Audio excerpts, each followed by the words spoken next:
Big shout out to Bud. Let's go. Boom. Thank you.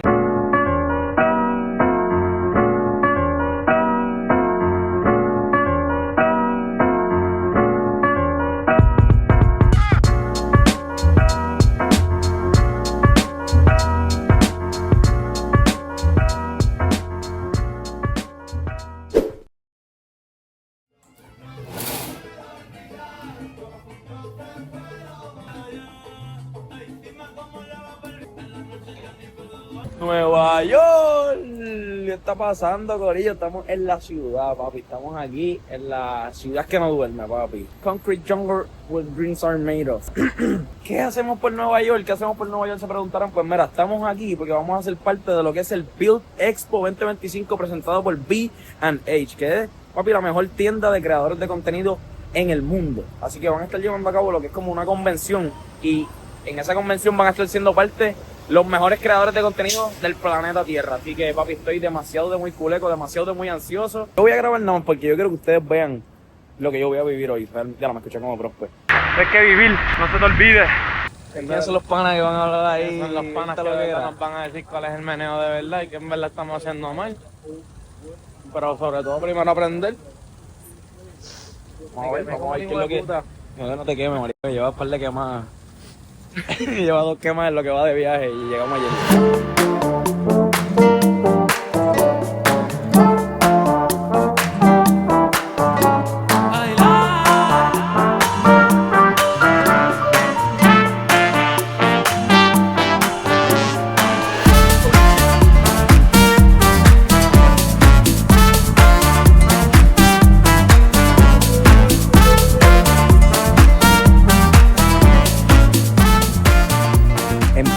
Ya yo había perdido el miedo como que de sacar el trípode y hablar frente a la cámara. Aquí estoy cagado, papi, porque estoy rodeado de creadores de contenido literalmente en todas las esquinas. Todas las personas que ustedes ven en el fondo, sentadas, paradas, hasta el guardia de seguridad que me está pasando por detrás, papi, todos aquí crean contenido. Papi, estoy aquí cagado, no te voy a mentir. Ok. Díganme que esta no es la escalera eléctrica más larga que ustedes fucking han visto en su vida. Diablo, esto llega al cielo, mi hermano. Ustedes han visto los videos que las escaleras estas se apagan y se van así para abajo. ¿Qué manera que pase eso desde ahí arriba?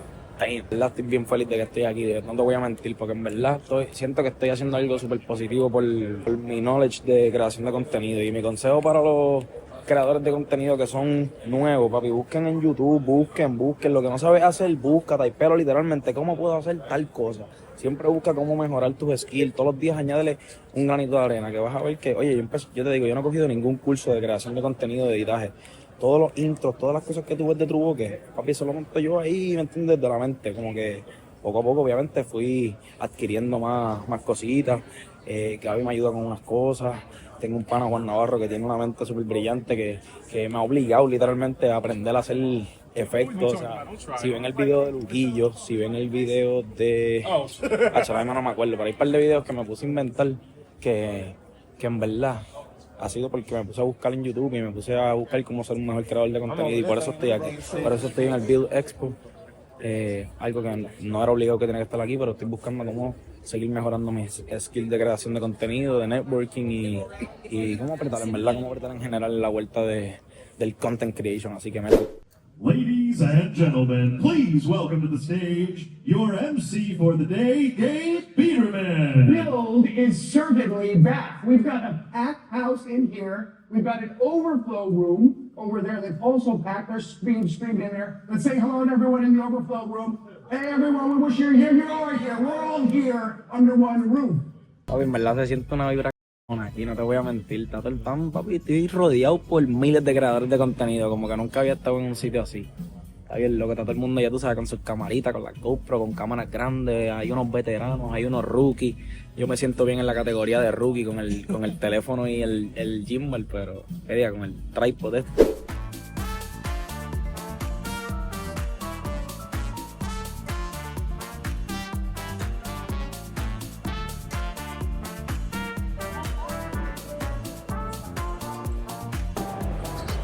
Gente con Ah, pues ahora sí, brother. Oscar lleva desde ayer tratando de coger el bulto, ¿Estás papi. entendiendo ahora? Ahora, sí.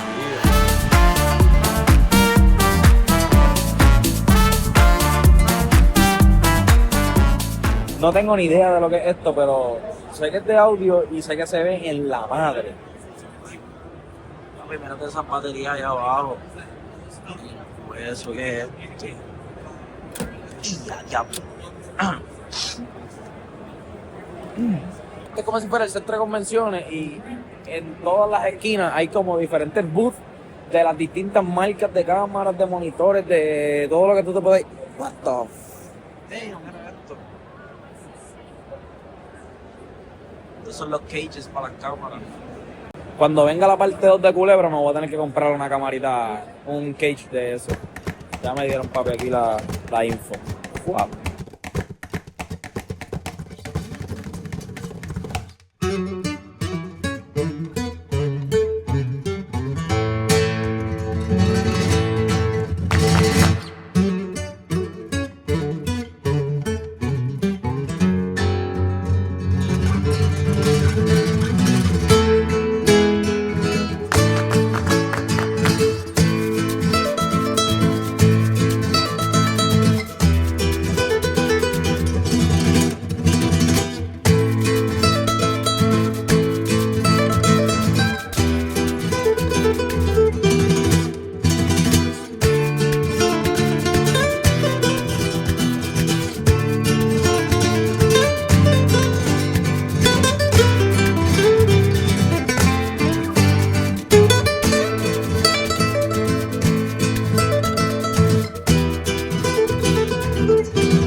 Appreciate it. Thank you.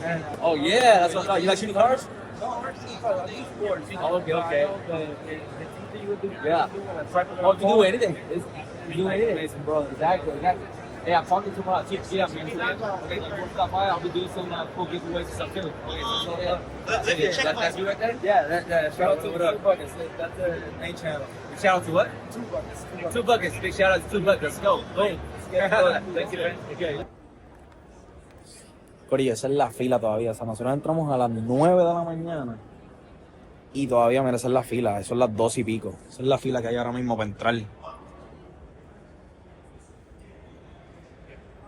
Te estoy diciendo que hay creadores de contenido de alrededor del planeta Tierra que viajan nada más para este evento. Así que esto está aquí fuleteado. I already had like a big one, but it was white, so I just sprayed it. They can, of course, purchase. When I grew my audience, I was obviously really young. Dance Moms blew up, so did my following. And so we were all kind of growing up together. A lot of my fan base, they're around the same age as me. So we're all experiencing the same life experiences. I'm going to college. I joined a dance team. I went back to high school once Dance Moms ended. And so I feel like they really engaged with me because I wanted to be the most relatable I could, and I wouldn't, post every edited photo and edit every single video. Like Fanita said, like I'd post me in bed with pimple patches on my face, complaining about an essay that I didn't do well on. And I think people really engaged with that. And so once I got a comfortable audience, then I was like, oh, maybe they'd like to see makeup videos. So I started doing makeup videos, and I tried a mukbang video. And people were like, wait, why am I loving this? I'm like, no, I can't do this. And I started a singing career. So I kind of just tested the waters, and I wanted to dip my toes into anything and everything just to see what would perform well. But I mean, I'll always just stick to who I am. I never want to change for a specific audience. And I think that's why all 3 of us do really well, is because we stay very true to ourselves. And obviously someone is always going to say something. You cannot please everybody or else it will tear you apart. And so you just have to stay authentic to yourself. And I think that's why we've all succeeded really well, because we like to keep it real here. Yeah, we do. If you're reading things that people are saying about you constantly, what you consume is what you are. If you constantly consume negativity, you will become negative. And so when I was reading negative comments and people saying hateful things about me, I'm like, well, am I these things? Like, am I evil? Am I mean? Am I all these things that people are saying about me? Like, I think I'm a pretty cool gal. And like, it wasn't until I had a therapist and I started going outside and touching grass and rubbing on it, sitting on it, and looking at it. And I realized that, oh my God, I can just turn off that box and life is really good. Like, people like me outside. Like, do not let people, what they say about you, affect what you say, because anybody can say anything about anyone. That does not make it true. And you have to think about why they're saying that. Like, maybe at home something crazy is happening and that's why they're projecting it onto you. Like, people go through things in their day-to-day lives all the time and they project it onto other people, and you just cannot let that bother you. You can always keep pushing forward. Presley, what about you? Have you ever felt pushback or? I mean, not really. Again, I've gotten really lucky that my audience has really taken well to like me trying new things, but also it's because I post what I post because that's what I want to do and what I love to do. And since I started, I just like started sharing everything about my life. So I think my audience has seen every part of my life since the beginning. So when I'm trying new things, it's not like a shock to them because they're kind of used to it because that's what it's always been. So yeah, I think it's been really great, honestly. I've been really, really lucky because it's not like that for everybody. So I'm very grateful. What about you, Kendall? I think as amazing as social media is, it's really hard to stay in one lane just because people want you to try something new and somebody's always going to say something, and you can't let that affect you because sharing every aspect of your life, you're opening up for commentary, whether it's positive or negative. And so sometimes that makes me push back a little bit because I obviously want to please as many people as I can. And, I want my content to do well. But at the end of the day, it's my account and it's my life. And I need to just tell myself, like, post whatever you want. There's always going to be somebody who's going to say something negative. You block the comment, you delete it, and you move on. So, like everybody said, there's nothing wrong with posting stuff that you're not normally posting, because what if it does well? What if you go viral for it and you turn that into your full-time content, And also something I always say is I think that we forget on the internet, everyone has access to the internet, even people that are mean, even people that are hateful, even people that are negative. You know what I'm saying? People are fighting their own battles in their real life, and sometimes your only outlet is to bully somebody you don't know on the internet. You know what I mean? So if you got to be somebody's punching bag, so be it. But don't let that stop you from posting what you want to post. Like, this is your life. Who cares? Yeah, I think social media, if you're a content creator, it really gives you thick skin. You got to be braver than a Navy SEAL. You really do. Because, these people, you don't even know these people, and they're saying such hatred things about you. And like that obviously does something to your mental health, and you start to wonder, like, oh my gosh, am I all these awful things? But the community is awesome, and like obviously we have so many amazing supporters, and that's what I cater to all the time because I obviously want to make everybody happy. It was fun. We didn't start it because we're like chasing it. we want so I think that like if you get caught up in the views and the likes, and you'll lose your love for it, and I think that that's like obviously not fun, and you'll just get burnt out. So I think that that's something that I've also done, is I've never been caught up in likes or views and have gotten myself like down about that. But how do you navigate partnerships when your content doesn't fit neatly into one box? Yeah, at first when I started getting offers of brand deals, I was like, oh my God, this is crazy. People are paying me to post their product. This is like every girl's dream. I don't even have to do anything. I just have to put myself in front of a camera. So that was awesome at first, and then I started posting, and I think my first ever brand deal was with an energy drink, and it was a video a week for 4 years, which is a lot of content. And I was 14. Why would I be drinking an energy drink? I don't know. And so then my mom was like, okay, maybe this is time. Like, you did your first brand deal, great. Let's, steer your audience closer to who you actually are. And so that's when I started reaching out to makeup companies and clothing brands, because that's what I love. I've always been a fashion girl. I have 2 older sisters and my mom, my poor father. And that's when I was like, okay, this is what I want to do because I'm passionate about it. Yeah. And it would read through the camera that I'm passionate about it. And so that's when I kind of pick and choose what brand deals I want to do. And like I said, sorry, I keep mentioning it, but I did just graduate college. And so I did a lot of thank you. It's not easy. I would do, furniture from Walmart. I did Walmart campaigns, and I do like back to school supplies. So that was something that I also really loved, because I would love to do affordable things for college students because it's not cheap. And yeah, it took a while to get where I am now with brand deals, but I feel like I have a good process to eliminating the ones I don't want to do. Time and trying to create content all the time is really stressful, and it's kind of put a hit to my confidence. Why? I don't know, like there's just so many other people out there who post content and they look so put together all the time. But there's only one you though. I know, but I mean, like, my question is to you guys, like, how, like, social media obviously affects mental health and, like, confidence. Like, how have you guys been able to keep your confidence in yourself and your beauty and all that? You guys are beautiful women, while being in that limelight. Like, I'm not used to, like, I was in that TV show, I'm not on Nickelodeon, but, like, I'm just getting used to people perceiving me and seeing me, and I've just been really struggling with my confidence as, like, a face. Yeah, look how far you've come already. You started a year ago, and you already have over 300,000 followers, and I'm sure they love anything that you would put out there. And like we've stated many times, there's always going to be someone to say something.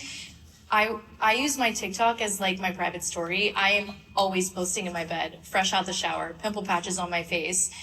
And I feel like that is relatable, because that's what we all do every night. And then I open Love Island and I watch the show. Right. Oh my God, this last night episode was too crazy, guys. That's me. And I obviously, I like to change my content. Obviously, I post a thirst trap here and there. But I want to be the most relatable. And so I'll film myself as I'm writing an essay and I'm disheveled and I like rant to my phone camera like, oh my God, I have no idea what I'm writing about. And so I feel like that's when people really can relate to you. You just cannot let them affect you, because you have no idea who they are. They could just be saying it just to be mean. Sometimes that's all people do, is just to be mean because they can, and they're just hiding behind a screen. So don't let that affect anything that you post, because you're beautiful just the way you are. Exactly. And you cannot cater towards any negative comments, because you're letting them win. And you're like, the winner. We look put together, but you should see how we woke up this morning. And the thing about the internet is people allow you to see what they want you to see. So if they're always put together, that's what they want you to see. But not everybody's always put together. I woke up in my bonnet, looking crazy today. Acabamos de salir del stage de los creadores de contenido. Pude confirmar un par de cosas. Pude confirmar un par de cosas que ya sabía. Reforzarlas, obviamente, y aprender un par de cosas nuevas que las voy a implementar en los videos de ahora para abajo. Mindset, realmente, maneras de ver las cosas, cómo diversificar el contenido que estás haciendo, cómo coger el nicho y expandirlo a otras cosas. Realmente aprendí un par de cosas buenas. Ahora vamos a comernos algo, papi, y volvemos para allá adentro otra vez. Y los cartas activos todavía para meterle para allá adentro. Sí, activo, de verdad. Hacho, vamos a romper, vamos a activar para allá. Now it is working. I really have a question for you guys. How many of you guys feel a little frustrated by social media and engagement, and you pour your heart and soul into a video and then you get like 2 likes and a comment from your mom? Yes? Yes? Okay, so I do have some counter to that though. I kind of do beg you guys to really ask yourselves, are people's attention spans really that short? Or are we not really utilizing the important storytelling mechanics to really keep people on your content? As we know, like, everybody nowadays is like making films and social content left and right. I'm going to teach a little bit about the tricks that I use while I'm editing to kind of visually keep people's attention. I think there's so many layers to storytelling. Obviously, there's the voice in the storytelling. There's music, there's sounds, there's, everything, visual, color. I'm going to be tapping a little bit more into like the visual editing kind of portion and the tricks that I use to kind of like keep people watching. The first trick that I would advise is really utilizing movement. So movement is a technique that I use super frequently. And I'm not just talking about like, let me just whip pan my camera left and right and like do all these like zoom transitions. What to film, and then I don't know how to edit it. And I think a big thing that sometimes people forget to do is sequencing. So this happens a lot in narrative films. obviously, if you're gonna build out a scene, you kind of want to see that scene from different angles. So I kind of did that here with my depression film that I made. I had a sequence where I just made toast. These are really easy things that you can practice in your house, but it was a sequence where I was like, all right, I'm gonna make some toast, and kind of how I approached it and filming it was like, I knew in my head that these were gonna cut together pretty fast. So I was like, I know that I probably need like 5 or 6 shots of me just making toast, like, but from different angles. And so what I do in the edit is I kind of just sequence those out. I go from point A to point B. Like, I'm be cool, but sometimes it's like, let's make it a little spicier. How about you edit a video that maybe you've got a quick cut sequence, and then maybe you've got a sound effect that transitions into a slower paced scene, you know, and then you've got music that rises, you know. So all of those things coming together, I do think that pacing is really, really important. And I think that's kind of my only big tidbit with pacing is like, just find that but moment, find that pause, that break, where you can really just like, okay, I'm keeping someone's attention. Because I think when people edit videos like this, it's like, it's fine. But when people kind of have a flow and like a pacing to their edit, I think it can keep someone there a little longer. Without being gimmicky, you know? We don't like being gimmicky here. Sometimes though. Honestly, a lot of it after that is like, I kind of just have to like take a step back. If I'm getting a little frustrated with like, I don't know if this is like working or fitting, I do have to kind of take a step back and come back to it later. I have asked people for advice too. I'm like, hey, can you watch this for me and just tell me like, do you feel like it's hitting the beat or it's not? So I feel like if you're ever getting frustrated with that, yeah, either use the marker tool or honestly just like step away and ask somebody to watch it and just say, hey, am I even like, does this flow or not? Because I think sometimes we get very like caught up in our own edit because we've just been playing the same like 15 seconds like over and over again. So yeah, definitely take a break. I have definitely had to take a break, and then I asked my fiance to watch a video, and I'm like, can you tell me if this is crap or not? And then she can tell me. She has fresh eyes. So. Ya finalizamos, papi, el tour. Estuvimos aquí desde las 9 de la mañana hasta ahora que son las 7 de la noche en el BILD EXPO 2025. Aprendimos un montón, confirmamos un montón de cosas, hablamos con un montón de creadores de contenido, vimos un montón de productos que podemos implementar a la vuelta ahora para mejorar la experiencia de ustedes viendo el contenido, ya tú sabes. Ya sé que eventualmente voy a hacer una película, de baloncesto y quiero que quede aquí grabado. Yasmil Quiñones va a ser parte de una película en la cual yo voy a producir y ella va a estar conmigo produciendo esa película. Apúntalo desde ahora, apúntalo, ven acá y voy a apuntar. Voy a visitar este video de aquí a un par de años y ya tú vas a ver que se va a ver dado. Así que, nada, corillo, gracias por ver este video. Tenía que sacarle el polvo a la cuenta de Juanmi, el YouTube de Juanmi. Comenta si quieres seguir viendo más videos como este del daily, del día a día. Si quieren ver meditando, si quieren ver cómo es el behind the scenes de Truboques, coméntalo aquí abajo. Dale like, suscríbete, Oscar, dile algo que nos fuimos. Todos los días aprendiendo, todos los días hay una enseñanza nueva. Eso es lo más bonito en verdad de la vida. Así que, estamos papi, activos, papi. Vamos a seguir metiendo y rompiendo. estamos ready, papi. Llévatelo. Gracias por ver el video, familia.